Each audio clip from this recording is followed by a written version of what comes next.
akan menjelaskan mengenai beberapa potensi-potensi yang ada di sebuah daerah dan alasan mengapa kelompok kami memilih daerah tersebut. Untuk daerah yang kami pilih adalah di Riau.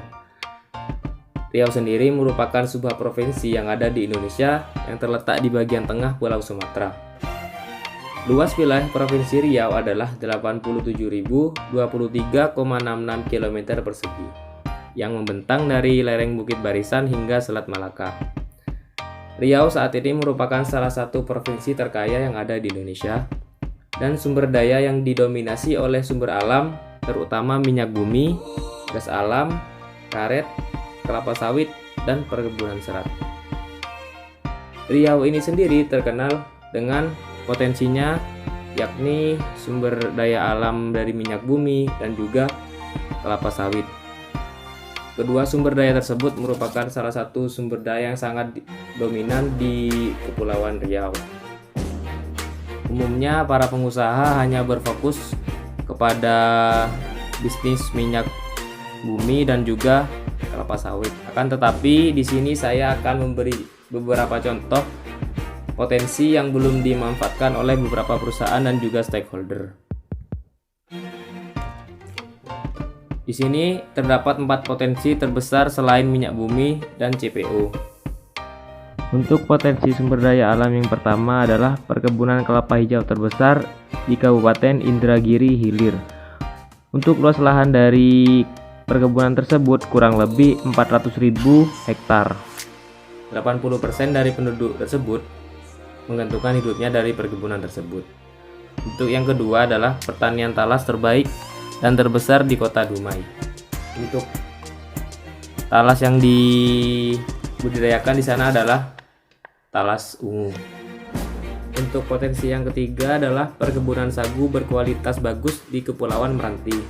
Luas perkebunan tersebut 39.644 hektar yang dikelola kurang lebih 8.000 petani. Untuk potensi yang keempat adalah budidaya bakau di Kecamatan Rupat, Kabupaten Bengkalis. Untuk luas lahan dari bakau atau mangrove itu sendiri adalah 20 hektar. Itulah 4 potensi terbesar selain minyak bumi dan CPO yang ada di Kepulauan Riau. Banyaknya potensi tersebut merupakan sebuah alasan kelompok kami mengapa memilih wilayah tersebut. Selanjutnya adalah contoh sumber daya alam tak pulih dan pengelolaannya. Hutan sebenarnya adalah salah satu sumber daya alam yang dapat pulih. Namun, jika tidak dikelola dengan baik dan bijak, hutan dapat menjadi sumber daya alam tak pulih. Salah satu contohnya adalah kebakaran hutan di Riau. Penyebabnya adalah pembukaan lahan kelapa sawit baru yang dilakukan oleh pihak-pihak yang tidak bertanggung jawab. Kenapa ini bisa terjadi? Mari kita simak skema berikut ini. Yang pertama, Riau merupakan salah satu daerah yang berpotensi sebagai penghasil kelapa sawit terbesar di Indonesia. Akibatnya, banyak dari perusahaan maupun petani lokal yang ingin memanfaatkan hal tersebut. Sehingga, cara-cara instan pun dilakukan untuk membuka lahan sawit. Salah satu caranya adalah dengan cara membakar hutan. Akibatnya, hutan pun menjadi rusak. Hasil penelitian menunjukkan bahwa kematian vegetasi hutan sebesar 100%, yang artinya semua vegetasi hutan alam mati terbakar, mengering, dan menjadi arang dan abu. Sehingga ekosistem hutan menjadi tak dapat pulih atau irreversible. Kebakaran hutan menyebabkan terjadinya penurunan infiltrasi tanah yang menyebabkan erosi tanah, banjir, dan kekeringan. Kebakaran juga menyebabkan pemadatan tanah. Makin padat suatu tanah, maka semakin tinggi bulk density-nya, yang artinya semakin sulit untuk meneruskan air dan ditembus oleh akar tanaman. Sehingga kerugian akibat kebakaran hutan dan lahan sangat besar bagi kehidupan manusia maupun kehidupan makhluk hidup di dalamnya. Hal yang paling mengenaskan adalah adanya korban akibat dari keganasan api, baik langsung maupun tidak langsung, serta hilangnya plasma nutfah dan lenyapnya binatang maupun tanaman yang mungkin tidak dapat kembali lagi. Adapun pengelolaan yang dapat dilakukan untuk mengatasi hal tersebut adalah 1. Kunci pemulihan gambut adalah pembasahan kembali ekosistem gambut untuk mencapai kondisi alami gambut, baik untuk mengurangi potensi terbakar maupun mengurangi emisi. 2. Peran masyarakat lokal. Peran masyarakat lokal juga sangat penting untuk keberhasilan pengelolaan lahan gambut untuk keberlangsungan hutan agar terhindar dari risiko kebakaran. Untuk melindungi gambut seutuhnya, salah satu caranya adalah mengubah strategi pemanfaatan lahan gambut, yakni mengganti komoditas sawit dengan komoditas lain yang dapat berkembang tanpa mengeringkan lahan gambut.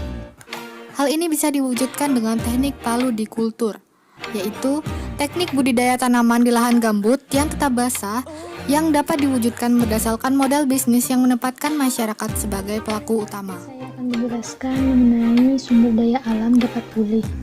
Berikut beberapa contoh sumber daya alam dapat pulih yang ada di Provinsi Riau. Yang pertama yaitu sumber daya ikan terubuk di Kabupaten Bengkalis. Ikan terubuk merupakan jenis sumber daya ikan yang dapat diperbarui. Namun saat ini populasi ikan terubuk sudah mengalami penurunan. Penurunan ini karena penangkapan ikan terubuk untuk diambil telurnya dan diperjualbelikan dengan harga yang tinggi. Selain itu, karena pencemaran yang terjadi di sepanjang daerah aliran sungai. Untuk salah satu upaya yang dilakukan pemerintah dalam mengendalikan pemanfaatan sumber daya ikan, yaitu melakukan pembinaan dan penguatan kelembagaan kelompok masyarakat pengawas sumber daya ikan di Kabupaten Bengkalis. Yang kedua adalah sumber daya terumbu karang di Riau. Provinsi Kepulauan Riau memiliki ekosistem terumbu karang sebagai habitat aneka ragam jenis ikan dengan keindahan panorama alam dasar laut yang unik dan produktif. Pengelolaan sumber daya terumbu karang ini terdiri dari 3 bagian, yaitu yang pertama perencanaan, yang kedua implementasi pengelolaan, yang ketiga pengawasan dan pengendalian. Yang terakhir yaitu hutan mangrove di Kabupaten Bengkalis, Riau. Wilayah pesisir mempunyai sumber daya hayati yang dapat diperbaharui, yaitu hutan bakau atau mangrove. Ekosistem mangrove ini merupakan ekosistem yang memiliki keanekaragaman yang sangat tinggi. Salah satu alternatif pengelolaan ekosistem hutan mangrove yang dapat diterapkan yaitu ekowisata. Mengingat sumber daya ekosistem hutan mangrove tidak diambil secara fisik, melainkan dalam bentuk nilai-nilai daya tarik alami seperti bentang alam, keanekaragaman jenis, keunikan dan kekhasan flora dan fauna, serta nilai-nilai budaya masyarakat yang ada di sekitar ekosistem tersebut. Oke, masuk ke poin keempat, yaitu apakah terdapat penelitian terdahulu yang dilakukan di daerah Kepulauan Riau. Nah, Provinsi Riau ini merupakan salah satu daerah di Sumatera yang memiliki potensi sumber daya perikanan yang menjadi kegiatan perekonomian di daerahnya. Secara umum, Provinsi Riau memiliki aktivitas kegiatan budidaya perikanan, baik perikanan tangkap dan pengolahannya.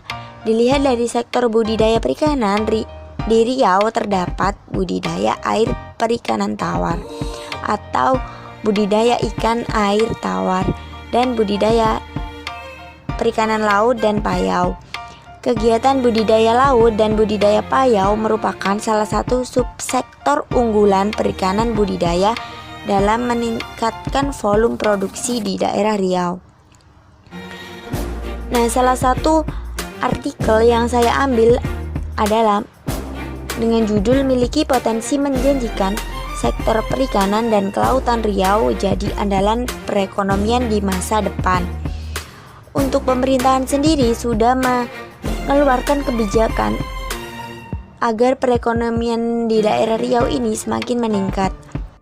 Untuk penelitian terdahulunya, ini saya ambil di penelitian Mirza Ahmad Khaidir dan kawan-kawannya pada tahun 2017 dengan judul implementasi pengelolaan sumber daya laut nasional terhadap kebijakan pemerintah Provinsi Kepulauan Riau.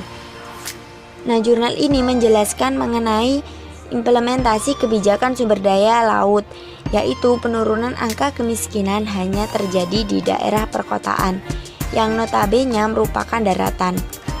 Sementara di daerah pedesaan justru meningkat.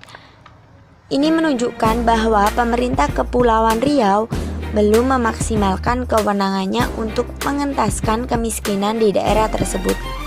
Jadi dari pemerintahan sendiri, ini perlu adanya suatu peraturan khusus yang secara tegas mengatur pengelolaan sumber daya laut nasional atau SDLN di daerah Riau. Jurnal ini adalah Jurnal Lentera Hukum Volume 4 nomor 2 tahun 2017 halaman 56 sampai 70. Ini merupakan salah satu jurnal yang merupakan penelitian terdahulu dari Provinsi Kepulauan Riau. Kebijakan pemerintah daerah Riau untuk sumber daya alam dapat pulih yaitu yang pertama, pengaturan administrasi sesuai dengan Undang-Undang Nomor 1 Tahun 2014 Pasal 17, di mana pengelolaan wilayah pesisir dan pulau kecil dalam pemanfaatan ruang wilayah harus memiliki perizinan sesuai rencana zonasi dengan mempertimbangkan kelestarian ekosistem, masyarakat, nelayan tradisional, kepentingan nasional, dan hak lintas damai kapal. Kemudian yang kedua, pengaturan tata ruang sesuai dengan Undang-Undang Nomor 26 Tahun 2007 dengan maksud menjadikan tata ruang yang lebih terencana dengan proses perencanaan, pemanfaatan, dan pengendalian.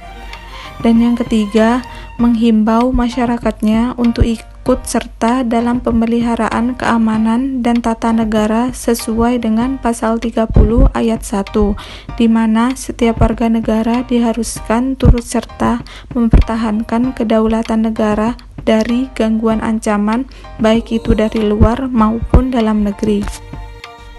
Selanjutnya, kebijakan pemerintah daerah Riau untuk sumber daya alam tidak dapat pulih yaitu yang pertama, melakukan perencanaan pembangunan di wilayah perbatasan dengan prioritas pembangunan infrastruktur dan sumber daya alam yang nampak dengan konsep pengembangan yang mencangkup wilayah tertinggal tetapi memiliki potensi yang besar. Dan yang kedua, pemberian kompensasi yang proporsional sebagai akibat dari eksploitasi dari sumber daya alam yang tidak bisa diperbarui tersebut, sehingga dapat membantu menguatkan sumber keuangan daerah dan membantu masyarakat yang terkena dampaknya.